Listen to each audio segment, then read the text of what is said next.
तो hello guys, कैसे हो? हम भी ठीक है, आशा करते हैं आप सब ठीक होंगे। स्वागत है आपका हमारे चैनल में। मैं लक्ष्मी बिजवाड़ चंडीगढ़ से आपका स्वागत करती हूँ। सुबह के बज रहे हैं लगभग 11:30, तो मैं अपनी न्यू वीडियो स्टार्ट करने जा रही हूँ। तो आज की वीडियो कर रही हूँ मैं घर से ही शुरू। तो बहुत ही अच्छा मौसम हो रखा, बाहर हल्की हल्की ठंड हो रखी है। और ये देखिए, आज पीहू की भी छुट्टी है। मेरा डुग्गू भी आ रखा है, प्यारा अच्छा डुग्गू। तो आज बने रहिए वीडियो के साथ। आज माता रानी के कीर्तन हम भजन गाने वाले हैं। तो किसी का यहाँ पे शादी है, तो उन लोगों ने हमें इनवाइट किया हुआ है, तो हम लोगों का कीर्तन है वहाँ पे। तो आज जा रहे हैं हम वहाँ पे माता रानी का कीर्तन करने। पहले तो पता नहीं था मुझे कि शाम, मेरे को ये पता था कि शाम का है, पर मुझे अभी अभी भतीजी का फ़ोन आया कि बुआ अभी सवेरे का कीर्तन है। तो मैं फटाफट रेडी हो चुकी हूँ और बाबू को भी मैंने नला धुला के तैयार कर चुकी हूँ। नाश्ता भी करवा दिया बाबू को। और अब मैं जा रही हूँ कीर्तन में, दिखाती हूँ आपको।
ये देखिए सबको प्रसाद बट गया है।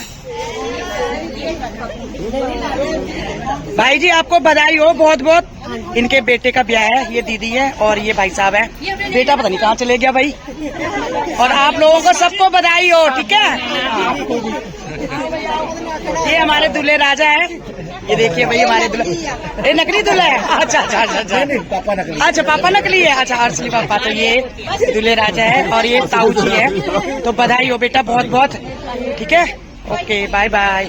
और ये हमारी सुमन है। कहाँ थे बताओ? खाना खाने पे लगे हुए थे कल्ले कल्ले। अरे नहीं नहीं भाई खाना खा रहे थे, तुम चुप चुप के खा रहे थे है ना भाई? चुप चुप के खा रहे थे। हाँ सही बात है। तो बहुत खुशी हुई आप लोगों को मिलकर। बहुत ही कैसा लगा हमारा कीर्तन आप लोगों को? बहुत अच्छा लगा। धन्यवाद धन्यवाद। चलो ठीक है, चलो मैडम जी। जय माता दी बोला, जय माता दी। तो चलो खाना खाते हैं। आज की वीडियो हम यहीं पे समाप्त करते हैं। आई होप हमारी वीडियो अगर आपको पसंद आई हो तो लाइक कीजिए, सब्सक्राइब कीजिए और अपने दोस्तों के साथ शेयर कीजिए। मैं लक्ष्मी बिजवाण मिलती हूँ नई वीडियो के साथ। तब तक के लिए जय माता की।